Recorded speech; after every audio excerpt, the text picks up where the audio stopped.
नमस्कार दोस्तों, मैं किस्सा बाज वाला लेकर आया हूँ। भुवनेश्वर प्रसाद श्रीवास्तव द्वारा रचित विख्यात नाटक प्रतिभा का विवाह। तो आइए शुरू करते हैं नाटक प्रतिभा का विवाह। इस नाटक के पात्र हैं प्रतिभा 18 वर्ष की बालिका, मोहन प्रतिभा के पापा, प्रकाश वर्मा प्रतिभा के साथ विवाहेच्छुक वृद्ध, महेंद्र प्रतिभा के साथ विवाहेच्छुक युवक, मिस्टर जोशी एक गृहस्थ, मिसेज जोशी मिस्टर जोशी की पत्नी। उत्तरी भारत में एक छोटा सा रमणीक पर्वतीय स्थान, पत्थर की छोटी छोटी हवेलियों के मध्य एक अपरिचित के समान लाल डाक बंगला, जिसके उत्तर ओर के बरामदे में सूर्य की मूर्छ प्राय किरणों में नहाई एक 18 वर्ष की बालिका बैठी है। उसकी आकृति में इस समय एक असंगत निरुत्साह और क्षोभ है, अर्थात वह अपने समस्त सौंदर्य के साथ किसी को आकर्षित करने में असमर्थ है। भीतर से एक व्यस्त आवाज आती है। पहला दृश्य। आवाज। आपकी टमाटर की चटनी तैयार है। मैं कागजी निचोड़ कर रख दूं? रोटी भी काटे लेती हूं। बालिका। हाँ। आवाज। क्या बीबी, पत्थर चट्टी ही तो गए हैं, न जाने कब आवेंगे। बालिका। क्या मैं ज्योतिष जानती हूँ? तुम कितनी बातुन हो। आवाज। यहाँ दाल तो गलना जानती ही नहीं, आलू इतने गल गए हैं कि उनका कुछ बन ही नहीं सकता। कोई सीधे मुंह बात ही नहीं करता, न जाने कैसा देश है। बालिका खींच कर टहलने लगती है और बाहर छोटे फाटक तक जाकर लौटना ही चाहती है कि कुछ पदचाप सुनकर ठिठक जाती है। दूसरे ही क्षण दो अधेड़ पुरुष भारी ओवरकोट पहने प्रवेश करते हैं। पहला बालिका को देखकर अप्रतिभ हो जाता है, पर मनोगत विचारों को भरसक दबाकर दूसरी ओर देखने लगता है। दूसरा पास आकर स्नेह के स्वर में कहता है। दूसरा पुरुष। क्यों प्रतिभा, इतनी सर्दी में शॉल भी नहीं है? प्रतिभा स्नेह से। जी नहीं पापा, मैं आपकी राह देख रही थी। पहला पुरुष। वहां से आकर हमारा बंगला कितना नीरस दिखता है। दूसरा पुरुष। बड़ा सुंदर स्थान है मुन्नी, तेरी तबीयत ठीक होती हम वहां चलेंगे। प्रतिभा। मुझे अब प्रकृति के हृदयहीन सौंदर्य में तनिक भी रस नहीं है, मानो प्रकृति कहीं अधिक सुंदर है। दूसरा पुरुष। अच्छा अच्छा, इसी तरह तो दिन रात सोचकर स्वास्थ्य सत्यानाश कर लिया। पहला पुरुष। अच्छा, अब चलिए मिस्टर मोहन, मैं चूर हो गया हूँ, आप तो अभी जवान हैं। मिस्टर मोहन फैशनेबल हंसी हंसकर। खैर, हम बूढ़े ही आजकल के जवानों से अच्छे हैं। प्रतिभा। अच्छा पापा, आप यह बात कितनी बार कह चुके हैं।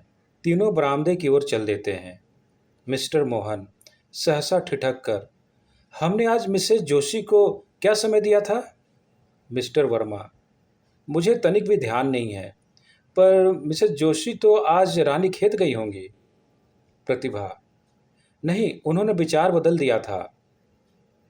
बरामदे में पहुंचकर मिस्टर वर्मा कुर्सी पर बैठ जाते हैं। भीतर से एक कुर्सी घसीटकर मिस्टर मोहन ठीक उनके सामने बैठते हैं। प्रतिभा अप्रतिभ बाहर की ओर देखती है। मिस्टर वर्मा। मिसेज जोशी को मैंने आज 20 वर्ष के बाद देखा। पिछली बार जब वह तुम्हारे साथ लखनऊ में थी। मिस्टर मोहन उनको एक विचलित इंगित से रोकते हैं। प्रतिभा मंथर गति से अंदर चली जाती है। मिस्टर मोहन दयनीय भाव से। यार प्रकाश, तुम कैसे आदमी हो? प्रतिभा भला क्या समझे थी? मिस्टर वर्मा आनंद। प्रतिभा इस विषय में जो कुछ समझ सकती थी समझ चुकी। मिस्टर मोहन क्या समझ चुकी? मिस्टर वर्मा यही कि एक स्त्री और एक पुरुष का संबंध या तो आर्थिक है या कामुक। मिस्टर मोहन कुछ भी हो, पर मैंने अपना और मिसेज जोशी का संबंध प्रतिभा से प्राणपण से छिपा कर रखा है। मिस्टर वर्मा पर तुम नहीं समझते, तुम इस प्रकार मुझे क्षति पहुंचा रहे हो। मिस्टर मोहन आकाश से गिरकर। तुम्हें क्षति? मिस्टर वर्मा अविचलित भाव से। हाँ, क्योंकि मैं प्रतिभा से विवाह करना चाहता हूँ। मिस्टर मोहन जैसे उनका अपने अस्तित्व पर विश्वास न हो। विवाह? मिस्टर वर्मा, तुम मेरी आयु की ओर देख रहे हो? मिस्टर मोहन, प्रकाश, तुम मेरे 30 वर्ष से मित्र हो। मिस्टर वर्मा, फिर अपनी एकमात्र पुत्री के लिए तुम्हें मुझसे अधिक योग्य वर कौन मिलेगा? आनंद, मैं प्रतिभा को चाहता हूँ। मैं वास्तव में उसे चाहता हूँ।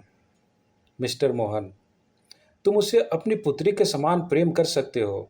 वह तुम्हारा कम आदर नहीं करती। मिस्टर वर्मा, पुत्री के समान? पर मैं तो प्रतिभा से विवाह करना चाहता हूँ। मिसेस जोशी का प्रवेश। अपने आप से 10 वर्ष छोटी, गोल गोरे चेहरे पर विलास की प्रस्फुट विलासिता, जो अधरों पर और भी अधिक स्पष्ट और मुखर हो गई है। एक काला चेस्टर पहने तौल तौल कर पग रखती हुई आती हैं। मिस्टर मोहन खड़े होकर स्वागत करते हैं और अपनी कुर्सी पर बैठाकर दूसरी कुर्सी लेने भीतर जाते हैं। मिस्टर वर्मा, आप तो रानी खेत जाने वाली थी। मिसेस जोशी बैठते हुए, हाँ, मैंने अपना विचार बदल दिया था। 2 क्षण गंभीर नीरवता रहती है। मिस्टर वर्मा, समय आप लोगों के साथ कितना पक्षपात करता है। मैं दावे के साथ कह सकता हूँ कि आपकी आयु 25 वर्ष से अधिक नहीं जचती। मिस्टर मोहन, एक सामाजिक झेप के साथ, कम से कम इतने के लिए तो मैं भी सौगंध खा सकता हूँ कि आप भी 100 वर्ष के नहीं दिखते। मिस्टर वर्मा, वेग से हंसकर जो उत्तरार्ध में खांसी हो जाती है।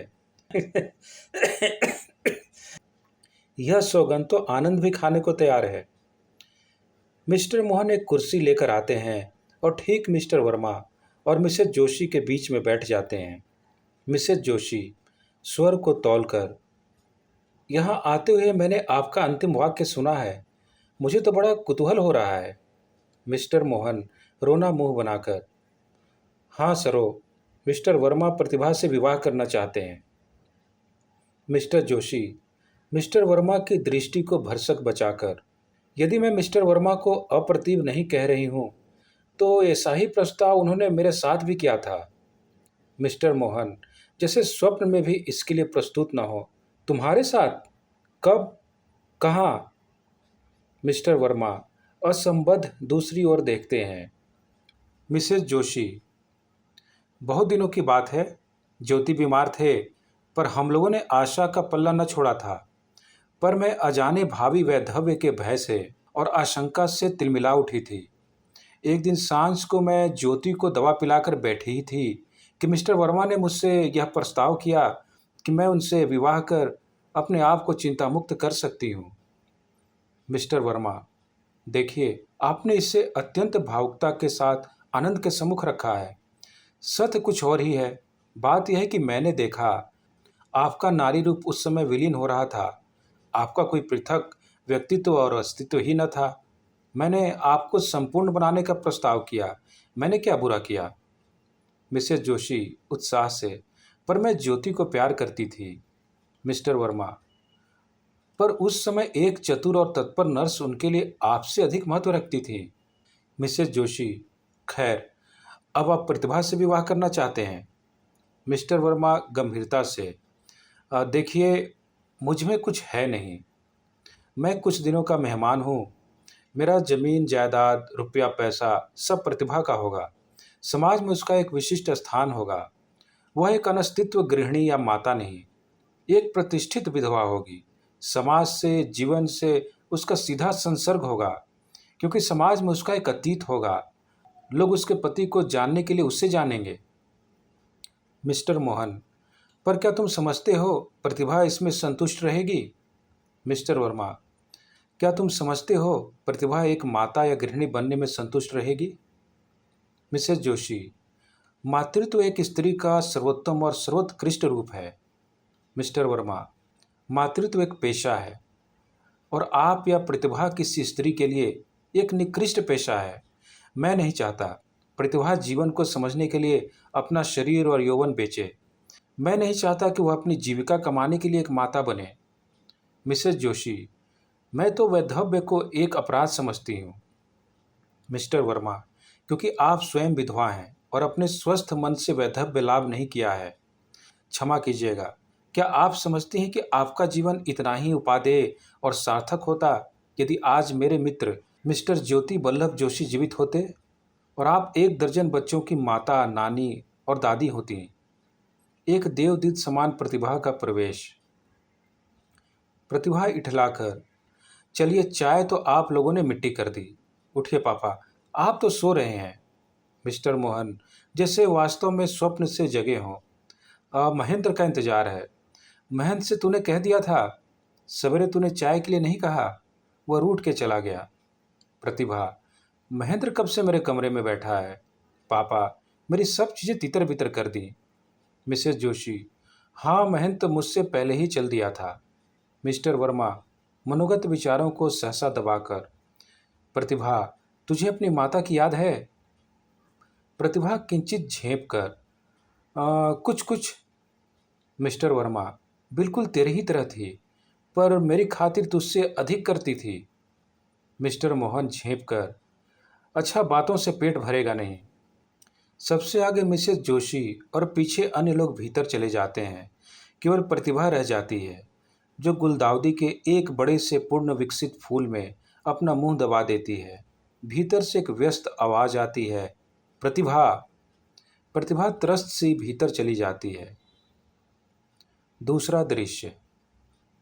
खाने का कमरा पश्चिमी ढंग से सजा, दीवारों पर फूलों और फूलों के रंगीन चित्र। एक सुनहरा चित्र अवध के विलासी नवाब वाजिद अली शाह का। बीच में एक गोल मेज, जिसके चारों ओर 4 कुर्सियां और एक स्टूल। कमरा छोटा, जो बड़ी बड़ी अलमारियों से और भी छोटा हो गया है। एक कुर्सी पर 22 वर्ष का स्वस्थ नवयुवक, खाकी नेकर और रंगीन पुलोवर पहने, कार्य को व्यस्त चला रहा है। मिस्टर मोहन, जाए तंगमस्त मधुरमा बिसियार। जगह कम और लोग ज़्यादा। अच्छा मैं बात को खा लूँगा। नवयुवक त्रस्त सा उठकर, मुझे तनिक भी भूख नहीं है। प्रतिभा, टॉफ़ी, मेरा सारा टॉफ़ी का डिब्बा खत्म कर दिया है। मिसेस जोशी हंसकर, क्यों महेंद्र, घर पर तो टॉफ़ी कृत्रिम भोजन है। महेंद्र, किसकी बात का विश्वास करती हैं आप? अभी सवेरे से शाम तक सारी चट कर गई और मेरा नाम लगा दिया। भला इतनी मैं कैसे खा पाता? प्रतिभा बढ़कर, और जेबें जो भरी हैं। मिस्टर मोहन, अच्छा तुम दोनों बात को खाना, जाओ खाना लगाने को कहो। चलो महेंद्र, भूखे होंगे तो नियत लगेगी। प्रतिभा पुलकित स्वर में, मैं कसम खा के कहती हूँ, मैं भूखी हूँ पापा। मिस्टर मोहन, अच्छा अच्छा। दोनों बाहर चले जाते हैं। एक कमरा दीवार सादे कागज से मढ़ी, कुछ सोफे अस्त व्यस्त पड़े हैं। जमीन पर एक शीतल पाटी बिछी है, जिस पर कुछ पुस्तकें और कागजात अस्त व्यस्त पड़े हैं। प्रतिभा एक सोफे पर बैठ जाती है। महेंद्र देख कर कि खाने के कमरे में दिखाई नहीं देता, उसके चरणों के पास बैठना चाहता है। प्रतिभा उसे उठाकर धीरे से, उठो, यही तो मुझे अच्छा नहीं लगता। महेंद्र, क्या प्रतिभा, तुमने मेरा हृदय तोड़ दिया। प्रतिभा, देखो महेंद्र, हृदय तो टूटने के लिए ही बने हैं। मानव जीवन की सबसे बड़ी ट्रेजेडी तो यही है कि हमारे हृदय नहीं टूटते। पर तुम कितने नासमझ हो महेंद्र। महेंद्र, मेरी सोने की लंका राख हो गई, तुम उपदेश दे रही हो निर्दय। प्रतिभा, फिर वही, लंका यदि जल न गई होती तो उसे कोई सोने की क्यों कहता। महेंद्र, तुम साफ कह दो, तुम मुझसे प्रेम नहीं करती। प्रतिभा, हाँ, यह हुई बात एक प्रेमी के समान, पर यह मैं कैसे कह दूं। महेंद्र, फिर तुम मुझसे विवाह क्यों नहीं करती। प्रतिभा विकल होकर, क्यों मुंह फोड़ कर कहलवाते हो मैं तुम्हें प्रेम करती हूँ। प्रतिभा और महेंद्र दोनों चुप रहते हैं।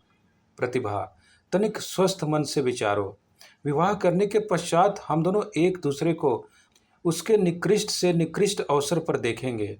हमारे बीच में जो विस्मय, जो सरस कुतूहल है, जो कल्पना है, एक ही 2 वर्ष में उड़ जाएगी।